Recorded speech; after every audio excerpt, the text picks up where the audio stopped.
Under this first new moon of 2025, you may very well be having an obsessive or intense new beginning to study or pursue something that's newly a part of your values or newly something that you believe in. So if you are excited to dive into what this new moon in Aquarius means for you, make sure that you like, subscribe, and hit that notification bell so you are always up to date with what the stars have in store for you. If you're new here, hi, I'm Maren. I'm an astrologer, and I also have music, and I also have private readings and courses down below if you want to look further into any of that or get a private reading with me. And for this new moon in Aquarius, it is the first new moon of 2025. So it's the first kind of new beginning, or it might feel as if this is the real start of the year or start of a new energy coming your way and in your life. It's on January 29th, so the very end of January at 4:35 a.m. So it's going to be in the morning all over the US, and it might be later in the day if you're on other parts of the world. But both the sun and the moon are together at 9 degrees of Aquarius. So Aquarius is a Saturn-ruled sign, meaning it is serious, it is mature, and it's about boundaries and stability. But because it's an air sign, it's still about open-mindedness or building things for the future. The difference between Saturn ruling Capricorn and Saturn ruling Aquarius, in my opinion, is that Saturn in Capricorn is about top-down boundaries of protecting and being rather scared or saving things. And then in Aquarius, it's about bottom-up boundaries of building things for the future that are serious and stable and not as much about scarcity, but more about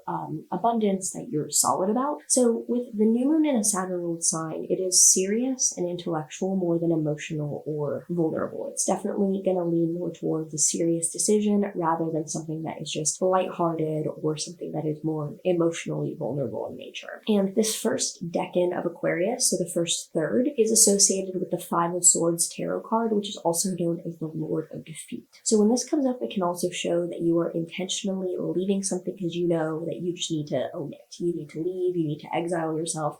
You're not going to win here, so you need to go elsewhere and start something new on your own. Now, this part of the sky is ruled by Venus, so Venus is going to be relevant for this new moon too and where it's placed, but the sun and the moon are also conjunct Mercury and Pluto. Mercury is communication, and Pluto is the planet of intensity, drama, obsession, and death and rebirth. And with this being the first new moon with Pluto firmly in Aquarius now, there's a obsessive drive or really high stakes to this new moon that colors it with that obsessive quality that I mentioned over and over.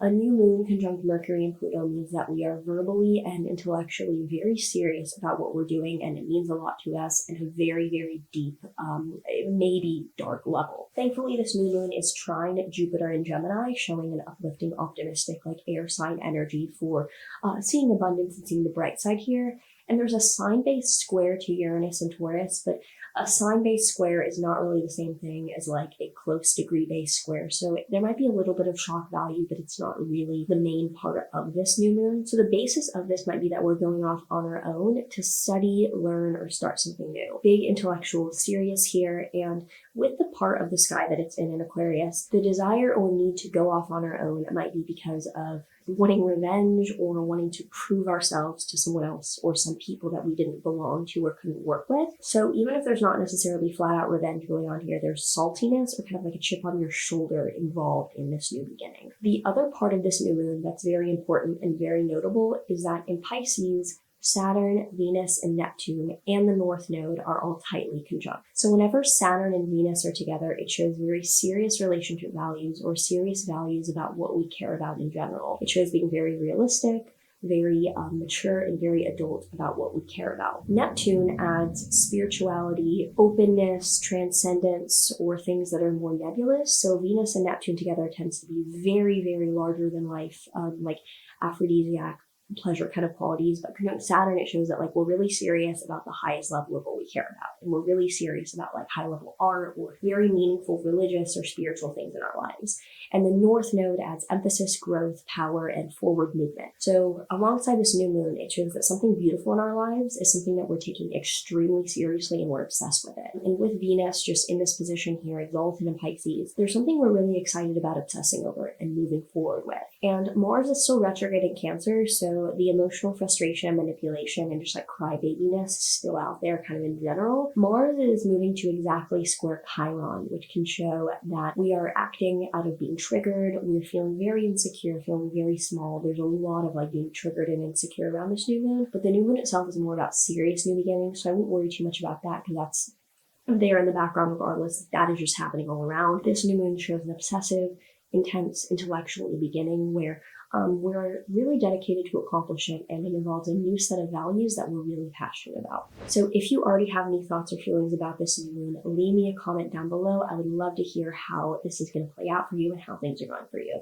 And I'm running late, so I'm going to run off, but I will be right back to talk about what this means for each of the signs and what to expect for you based on your rising sign for this new moon. So this is what this new moon means for you based on your rising sign. I'm back 8 hours later. This depends on your rising sign, not your sun signs. If you're new to astrology and you don't know your rising sign, I have a whole video on why you should know that for transits. But starting with Aries rising, this is in your 11th house of networking, friends, and groups. So this will probably be you joining some kind of like network of people, a club, an organization, or just a new social group where there's something very intense and maybe like belief oriented about what ties you to this people and connects you to study or like be in line with this kind of focus. Then for Taurus risings, this is in your 10th house of career. So this is going to be more about starting or pursuing a job and going forward with something that feels very obsessive and in line with your professional goals or kind of job you want to attain. For Gemini risings, this is in your 9th house of higher education or foreign travel. So you might be deciding to study something and preparing for that at a high level.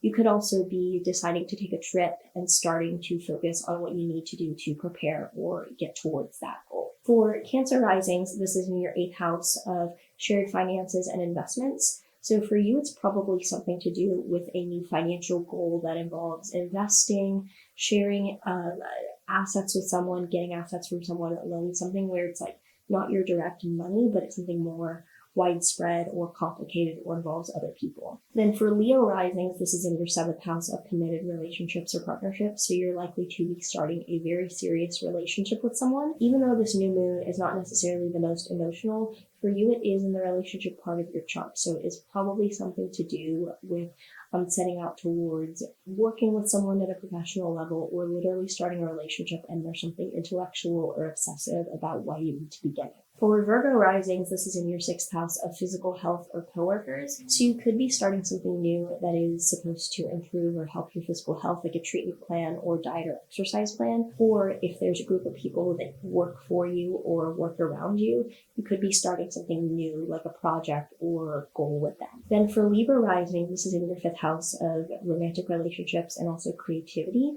So even though this isn't necessarily a very emotional new moon, you could be starting to date someone that's like obsessive about the same shared interests or about the same things that you're into, or you could be starting a creative project very diligently and very intensely. For Scorpio risings, it's in your 4th house of home or family, so you could be moving in somewhere new or having something new start with the place that you live or a property that you own. Something new is starting with home or the idea of home and family in your life. For Sagittarius rising, this is in your 3rd house of communication, productivity, and daily routine. So you could be starting something new like a writing project or starting a new routine and a way of scheduling your day and something new with productivity and day-to-day content or things that you're working on. Then for Capricorn risings, this is in our 2nd house of money or income. So it can show a new income stream or way of making money that starts the end of this month. Pretty simple there. And for Aquarius rising, it's in your 1st house of self. So that is going to be about you, starting something new with the way that you look, appearance choices. It could also be a new beginning with your personality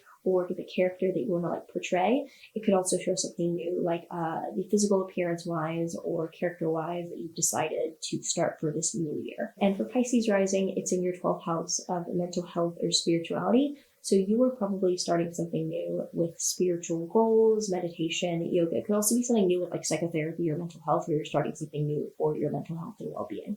So I didn't bring my tarot cards on this trip, so I'm sorry, but this will be that for the video. If you enjoyed this, please leave me a like and subscribe and comment below what you're planning or thinking for this new moon. Otherwise, I will see you in the next one. Take care.